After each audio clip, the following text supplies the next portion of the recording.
Добрый день, дорогие друзья! С вами канал Вселенная Увлечений. Уже скоро у нас зима, и я решил вам выложить видео о черной редьке.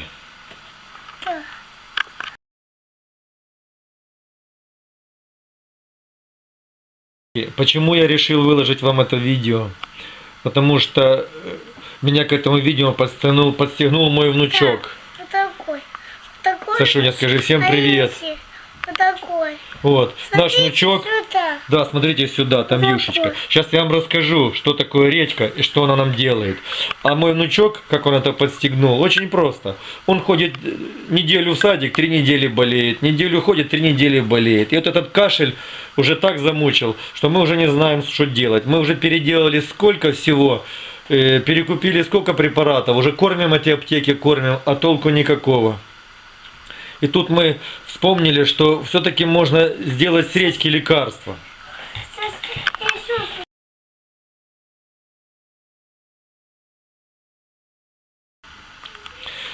Многие люди выращивают редьку, в основном стараются выращивать ее для, опять же, этих лекарственных целей. Ну, кажется, с редьки еще можно готовить, кажется, вкусненькие салатики. Вот, сейчас мы начнем по порядку. Что такое черная редька? Черная редька – это неприхотливый корнеплод, созревающий к концу осени. Редко кем употребляется в качестве основной пищи. Зато широко известен своими целебными свойствами. В совокупности с медом черная редька представляет ценнейший лечебный продукт. Понятно уже, да? В черной редьке максимально возможное содержание специфических эфирных масел, обладающих бактерицидными свойствами. Благодаря этим маслам ее считают природным антисептиком. В составе корнеплода есть ценные витамины, обладающие противовоспалительными свойствами. Вот видите, тут юшечка в редьке. Вот. А это внутри мед. Для того, чтобы приготовить продукт с редьки, нам всего лишь навсего необходимо купить небольшой средний плод, хорошо его вымыть, срезать верхушечку, выбрать небольшое углубление и положить в эту редьку 2 чайных ложечки меда. Вот. Редька начинает интенсивно пускать сок. Сверху накрываем крышечкой. Ну, крышечку у нас выбросили, я вот поэтому накрываю вот такой крышечкой. В чем же медовая ценность? А медовая ценность – это мед также имеет антибактериальное и иммуноукрепляющее средство. Насыщенный аминокислотами, минералами и витаминами, мед является кладезем питательных веществ для человека. Объединение этих двух продуктов усиливает целебные свойства друг друга. При каких же заболеваниях можно использовать редьку с медом? Наиболее известное применение этой смеси в исцелении от кашля. Тем не менее, черная редька и мед помогают при лечении и профилактике и других болезней, такие как простуда, сухой кашель, бронхит, хрипота, излишек холестерина, вялость и апатия. А с гречневым медом помогает при малокровии. Но есть и противопоказания. Внимательно изучите противопоказания, потому что не всем можно употреблять в пищу черную редьку с медом и вообще черную редьку. Вот. Противопоказания какие? Это если аллергия на составляющие вот эти меда или редьки, желудочная язва, воспаление кишечника или желудка, острое воспаление печени и поджелудочной, заболевание мочеполовой системы. Существует несколько народных методов приготовления лекарства от кашля. Выбираете тот, который вам удобнее. Эффективность каждого уже доказана временем. Как я уже сказал, средний по размеру корнеплод тщательно вымойте, срежьте верхнюю часть, которая дольше будет играть роль крышечки. Вырежьте в мякоти неглубокое отверстие, и у вас получится своеобразный горшочек.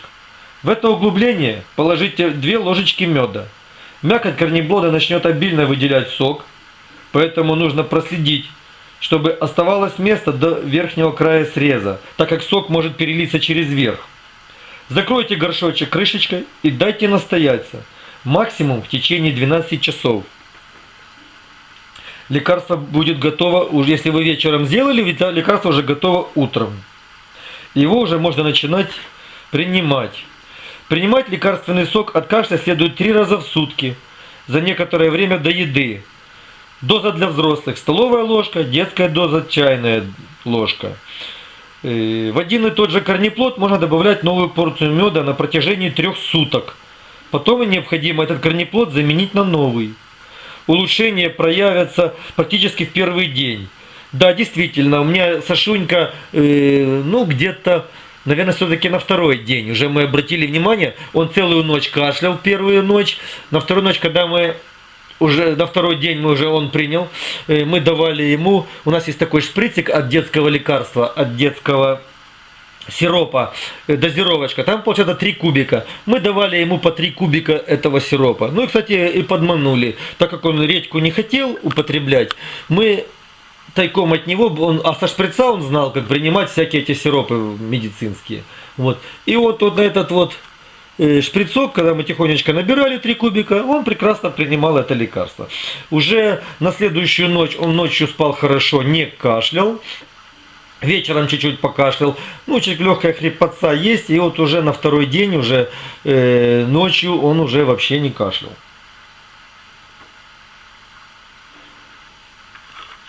При острой необходимости можно приготовить это средство от кашля быстрее.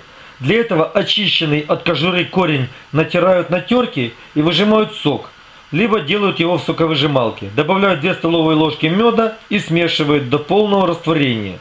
Принимаем согласно указанной в первом рецепте дозировки. В целях экономного расходования продуктов и увеличения срока хранения существует еще и третий способ. Несколько очищенных от кожуры корнеплодов нарезать крупными ломтями и сложить в горшочек. Залить медом. Через несколько часов выделится много сока. Перемешать, и лекарство готово.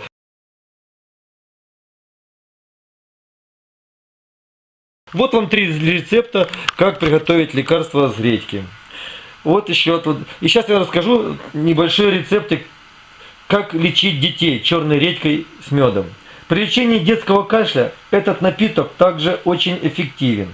Однако не стоит забывать о его ярко выраженной способности вызывать аллергические реакции. Поэтому лечение малышей стоит начать с малых доз. Сначала дать буквально 1 каплю. Можно, кстати, отмерить аптечной пипеткой и проверить, как эта капля подействовала на ребенка. Если нет отрицательных реакций, можно ежедневно увеличивать дозу приема на 2 капли, постепенно доведя дневную норму до столовой ложки.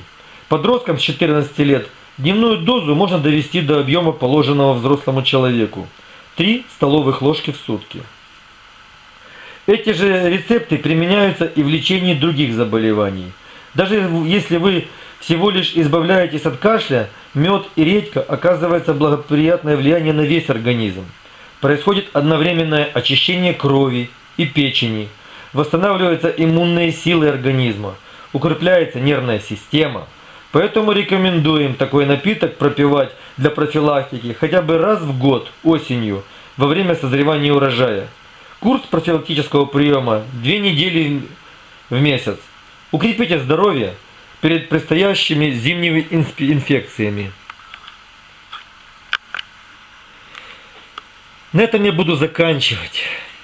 Желаю всем вам здоровья, благополучия и самое главное, берегите себя. Может, действительно лучше принимать лекарства из редьки, чем ходить кормить аптеку. И вообще не болейте, потому что сейчас болеть очень дорого.